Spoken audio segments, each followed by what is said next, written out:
Talks by Sri Nisargadatta Maharaj. In this, today we are seeing December 5, 1980, Consciousness and the Absolute. December 5, 1980, talks. Om Shri Gurubhyo Namaha Harihi Om Shri Ganeshaya Namaha.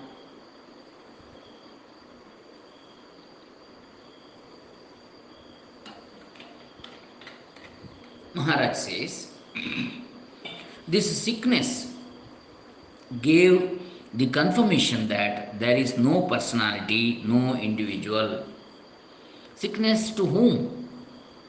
Sickness is part of the functioning of the entire manifest, dynamic Chaitanya. It is the play of consciousness. My true state is prior to this consciousness. That state does not depend on the consciousness. There is a couplet we sing at bhajans to Chakrapani. Chakrapani means that I amness, the life principle, the manifest principle. It is like this cigarette lighter. The gas as such has no light, but its manifestation is the flame. It is full of light, life, energy. Even in the atom and subatom, that energy is there. The functioning of the consciousness takes place spontaneously, and one does not know what will happen. For instance, I am something, and M will translate it one way, B will translate it another, in whichever way they have understood it. This is the way the process will go on. This Chakrapani is like a flywheel.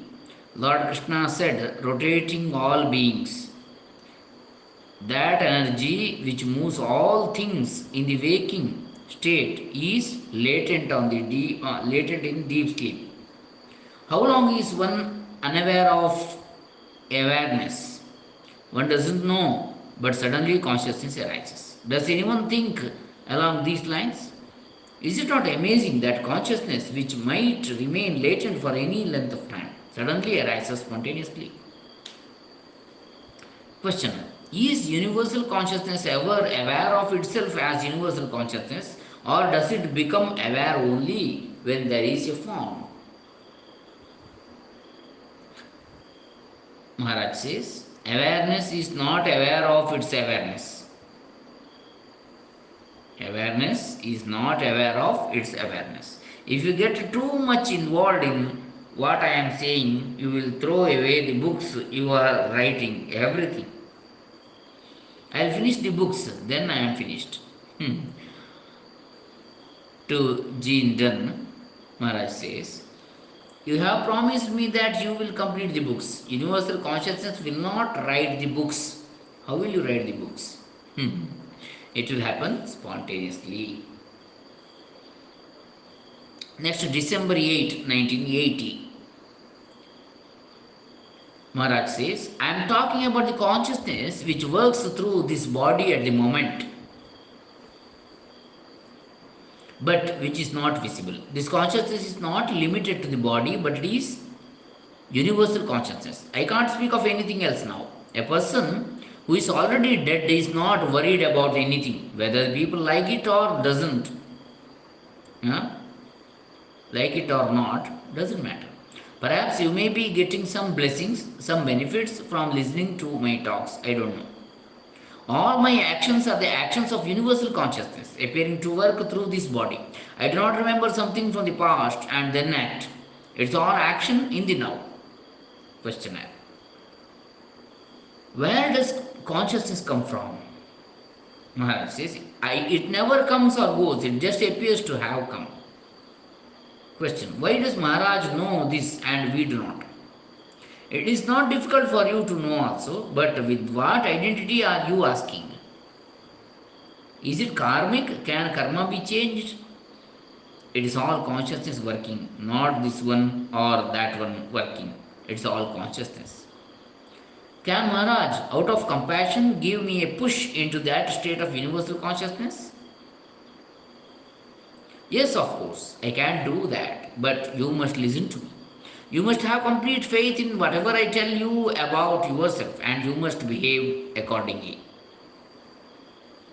By nature, I am non manifest, yet I am manifested, but I am really not manifested. Can you live like that as a non manifest? As long as the attribute is there, the quality of the attribute, the I am is there. Therefore, I can speak like this.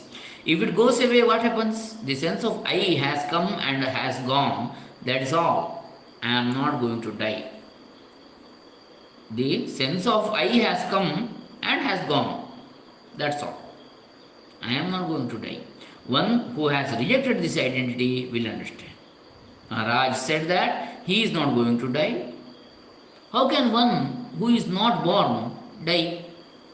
When people first learned about this illness, those who have affection for me came to talk to me or wrote to me giving advice and medicine. Whatever is to happen will happen. I have no interest. I don't fear, so I don't have to do anything. It is quite in order that those who have affection for me write and come to discuss things with me. I don't listen to them, and that is also quite in order because I am not afraid of anything. You are asking, who am I? And you are not going to get an answer because the one who will get the answer is false. You may have an idea, a concept, and you will think you have found yourself, but it's only a concept. You can never see yourself. You can never see yourself. What is Satchit Ananda? It is words. You can take it that Satchit Ananda is the limit which your mind can describe of that state which cannot be described.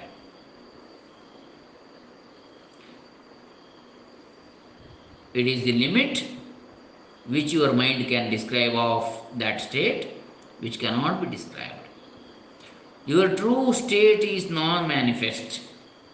The manifestation comes and words come. The one who experiences Satchidananda is there before the experience.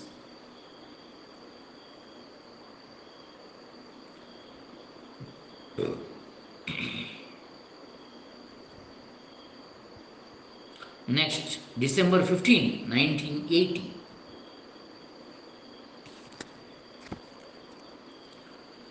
Maharaj says, consider the status you have reached if you are able to understand what I say, and if you have understood, there will be no status at all. Your worth cannot be measured. You have done all your homework, and now your sadhana or spiritual practice is bearing fruit. Now you are here. Let it grow in you. You don't have to go to anybody else after you leave this place. That part of the work has already been done by you. Because you are worthy of that state of realization, you are here today. Get to know that I am without words, which arises in the morning. Knowing the self, abiding the self knowledge, is not a mere intellectual knowing. You must be that, and you should not move away from it. Remain firm. Do not consult others about the advice I have given to them. Abide in what I have told only you. Kill that curiosity to know what others are told. To each seeker, the appropriate advice is given. Unless you abide in your own true nature, you will not be able to gauge the depth of another's nature. When you try to understand others, the self-effulgent nature of one's self should open up completely. You will know yourself in the process. The knowledge being expounded here, you will not find in any books. Now, having given you so much, you may see me tomorrow or you may not. That is immaterial, but don't forget what I have told you about yourself. December 18, 1980. This consciousness is like a screen, and I am the screen, questioner says. Maharaj says, understand what I say without concepts. You are adding new concepts. Now go to zero concepts. There are many spiritual seekers whose aim is to acquire sufficient merit to reach a certain place, such as heaven or Vaikuntha. I have had no aims except to find out. I was not aware of my awareness, and suddenly I became conscious that I am. Where and how did this consciousness arise on me? That was my inquiry. Going back to that state when the presence of phenomena was not there. That is original knowledge of the original self. So I went back tracing this original self, and I reached a stage where I wanted to know what my state was before this consciousness arose. That is the destination which I have reached. Brahman, Ishvara, God, all these are names given to the consciousness when it is conscious of itself. If you have properly understood this knowledge, what will be your position at the moment of so called death? It will be watching what is happening. This consciousness gradually loses everything, and ultimately, consciousness is no longer conscious of itself. That state cannot be described. It is called Parabrahman, the Supreme Absolute, but that is only a name for communication purposes. This line of inquiry started when I noticed that from the moment one wakes up until one falls asleep, one is very busy doing something or other. What is it that compels us to do these things? Because of what does this go on? Then I came to the conclusion that it is my beingness, the fact that I am conscious of existing, which is working throughout the day. That was how my inquiry started. In the body, the indwelling principle is the consciousness. Abiding in the consciousness, it became all manifestation. Now, transcendence of the consciousness has also occurred. With the appearance of consciousness, the Absolute knows it is I am. This is the experience. There are other experiences now in this time factor, but experiences are gradually dropping off, including this primary experience I am. It's only the consciousness that is going to disappear. The Absolute is always there. What a fall! The perfect state caught up in these experiences and trying to derive certain benefits out of the experiences. Question: is it spontaneous? Yes. Whatever experiences were happening in his field of knowingness, the ultimate principle got caught up in that. It accepted some experience as itself. Accepting experiences as the truth, it gets more and more involved. Next, you have December 22, 1980.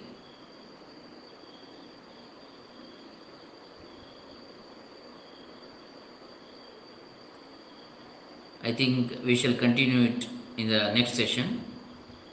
Hare Rama. Sadguru Charanaarpitamastu. Nisargadatta Maharaj Charanaarvindarpitamastu. Sarve Jana Sukhino Bhavantu. Loka Samasta Sukhino Bhavantu. Sajjana Sant Nirbhayaha. Om Tat Sat. Krishna Arpanamastu.